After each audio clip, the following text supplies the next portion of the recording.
Oh, wow. The history of the Kenya music industry, not even music industry, media and entertainment industry is in the head of this guy. I'm going to take this slowly to extract as much value for you guys so that you may understand your history. You may be watching this in 2030. You never know. 67. Yeah, exactly.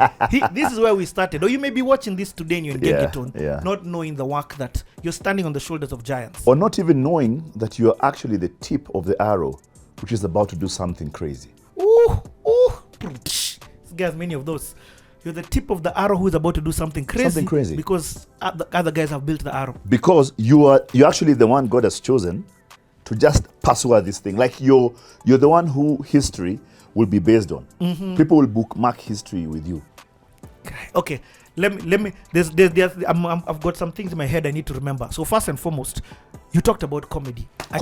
So the big thing is the carnival. Now I'm a kid from the Eastlands. I don't know these things too well, but I'm told, listen, you're a funny guy. There's this thing happening at Kani. It's a stand-up comedy show hosted by the legendary Steve Muturi. Please go. You get there, the many guys. There's Shabir, brilliant. Mzungu guy, Mwindi guy, doing amazing comedy. Shabir is top don right now. He's top CEO Kenya. There's Kachumbari, Bernard Njuguna, and then there's Mr. Mbongi, who are doing different things. And I go on the stage. And my jokes fall flat.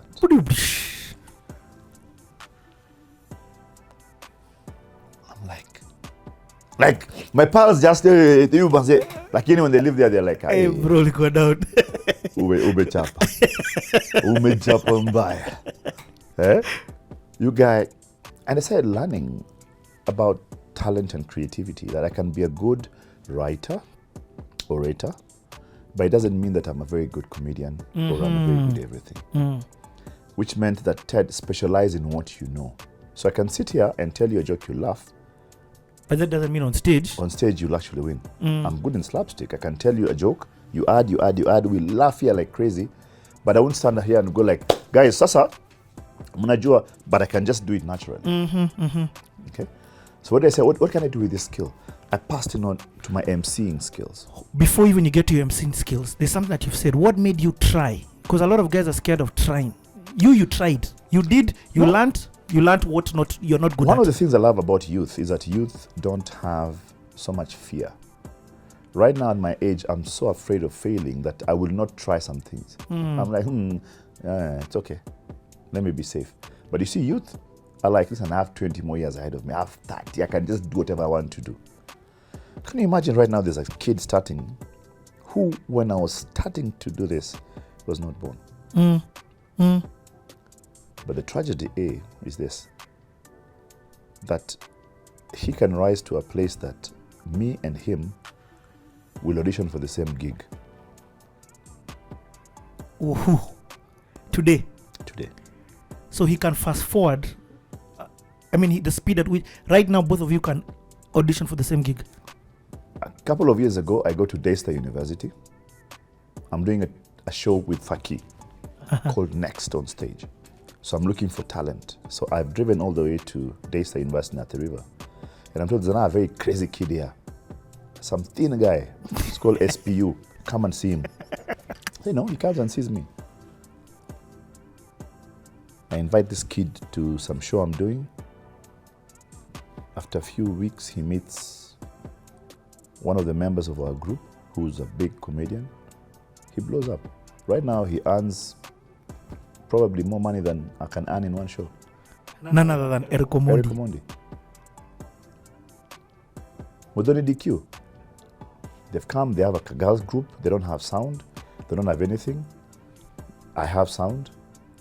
I go do for them their first concert at St. Mary's School Hall. She blows up. Churchill. I'm there as he's being introduced for the first time on stage. And when he does it, he's on a show for ridiculous. And I tell Churchill, you have just done the most dangerous thing in the world. What? Why do you say that? I felt that he had come to somebody else's show and outshone the people. Oh. Because Churchill was, as a stand-up comedian, stepping on that stage. And he kills it. But what about KU? It's my show.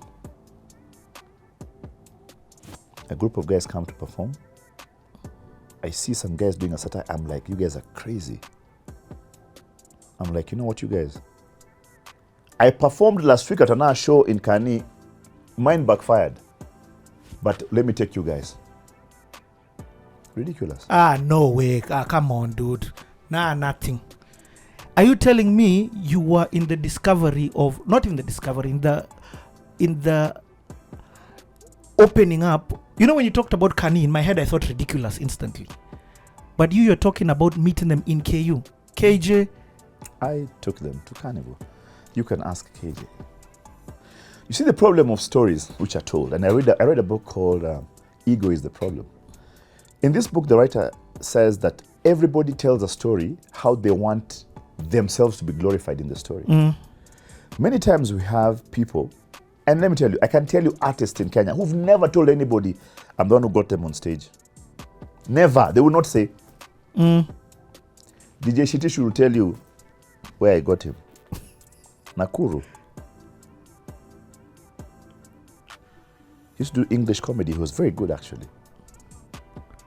So guys will never tell you the truth, but the truth is the truth. Yeah. Okay. Why Ray? No, why Ray? Giri maji.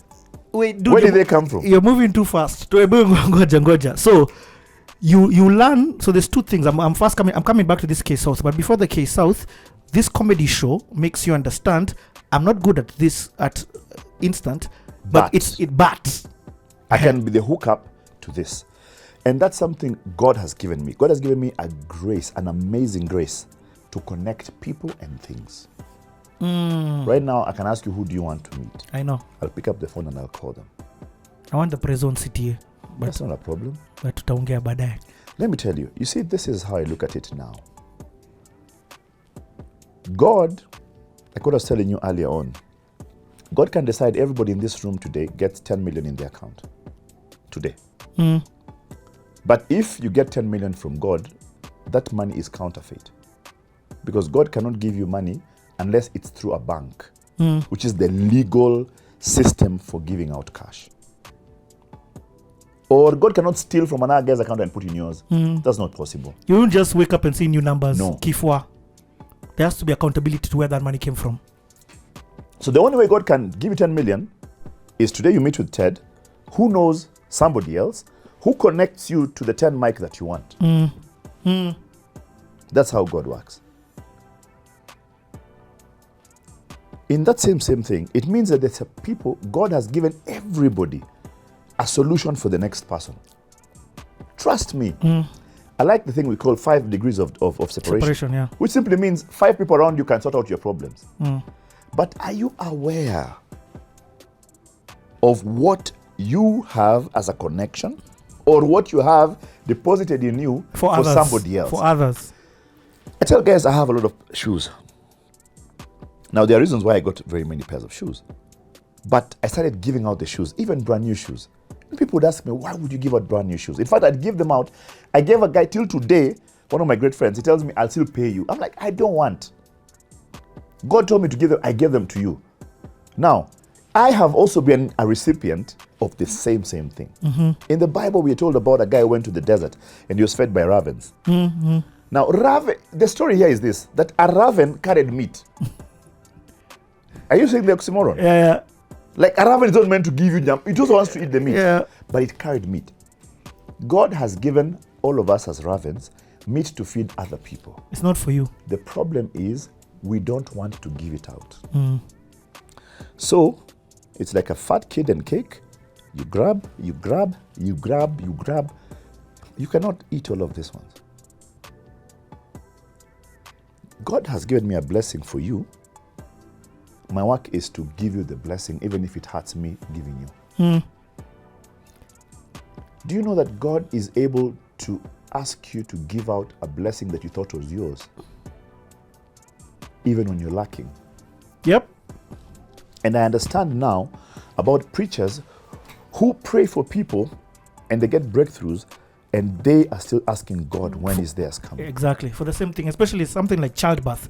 A lot of people, a lot of pastors, for some reason, there's barrenness. And that is the challenge of faith. That I can be on the corridors praying for someone to get healed. They don't. I pray for you to get healed. You do. The challenge of faith. I have sat in meetings and seen guys make millions from a connection I gave. And sometimes it used to bother me and eat me up and crush my soul. Until I understood that I'm a conduit of God's blessing. But immediately you do that, then God decides that what you gave was a seed. Which means it will be planted, it will come back to you. What you eat is bread. The biggest lesson I've learned in my life is not to eat my seed. Hey, dude. If God tells you, do something, do it. If you hold on to a blessing that is not yours, it will shura in your hands. You'll always have that pair of shoe. It can't fit you. You love it with your whole life. It will never get into your feet. The day you wear it, it fingers you. But in your mind, you know who you're meant to give the shoe to. So you just have a house full of things. You have an old TV there which you don't use, but you don't have to give it out. Unasikia uchungu. But God has already given you another TV. So that's not yours. But you need to make space. Somebody else. But to make space. Some of us are praying to God for things, but God is asking, so where do we put it here? Umejaza nyumba na vitu. Give them out. Declutter. If you're faithful with small, then God will trust you with much. It's a simple principle. And one thing I'll testify about I agree with what you're saying. The amount of people who sat on that same chair that you're sitting on and have said, then Big Ted, then Big Ted, then Big Ted. I mean, even as you're talking, I'm putting in their clip. So it's not you saying, you're just stamping what it is that they've said. Let's talk bamboo. Let's enter this K-South thingy. So K-South. So what I love though is the introduction of MC. I now know where the MCing started. So we've come from a show at the barn. We don't have transport. We are walking to Tao.